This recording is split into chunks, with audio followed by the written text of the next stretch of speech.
رسول الله صلی الله علیه وسلم فرمایي کچیر د مور او پلار ازاری مرسی او بیا په قبر کې پټ کی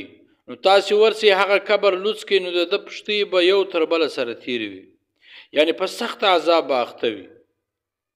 د مور او پلار خدمت کول عمر زیاتوي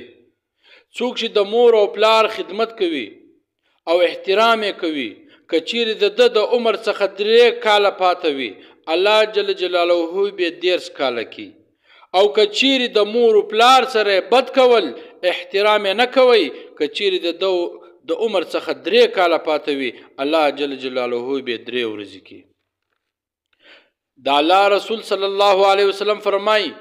د قیامت په ورځ به سخترین عذاب د درو کسانو لپاره وي صحابه عرض وکي یا رسول الله صلی الله علیه وسلم هغه 3 کسان به څوک وي رسول الله صلی الله علیه وسلم ورته فرمایل هغه 3 کسان دادي یو هغه کس ته چې د مور او پلار نافرمانی کوي او ازار ورسوي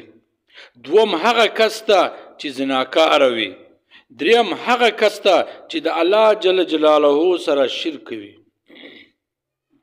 حضرت موسی علیه السلام الله جل جلاله ته ویل ما ته یو وصیت وکړه یو نیک کار راوشه چې زه وکم الله جل جلاله ورته ویل چې د مور سره نیکی کوه احترام کوه حضرت موسی علیه السلام الله جل جلاله ته ویل دا کار به زه وکم د مور سره به زه نیکی وکم خو بله نیکی راوشه چې زه وکم الله جل جلاله ورته ویل د مور سره نیکی کوه دغه رقم وواره موسی علیه السلام و الله جل جلاله ته ویل چې نیک کار وشه چې زه وکم الله جل جلاله ورته ویل چې د مور سره نیکی کوه احترام کوه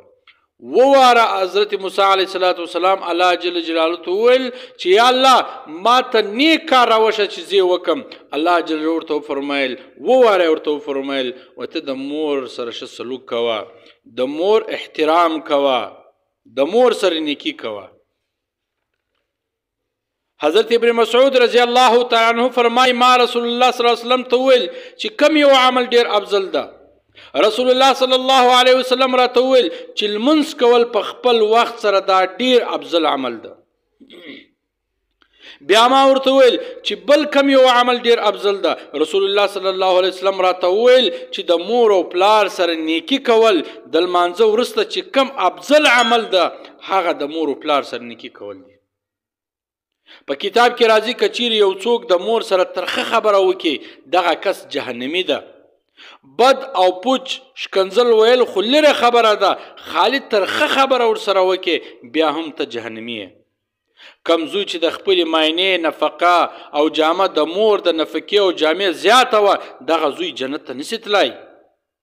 دا زوی هیڅکله جنت ته نسي تلای چې د معاینې نفقه هم زیاته وي د معاینې جامه هم زیاته وي د مور نفقه هم کمه وي د مور جامه هم کمه وي یعنی د معاینې نفقه او د معاینې جامه د مور د نفقې او د جامې څخه زیاته وه دغه زوی جنت ته نسي تلای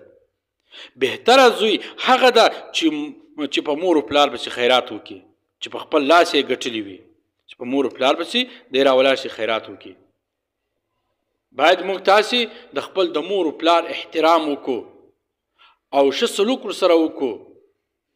نافرماني یې نه وکړو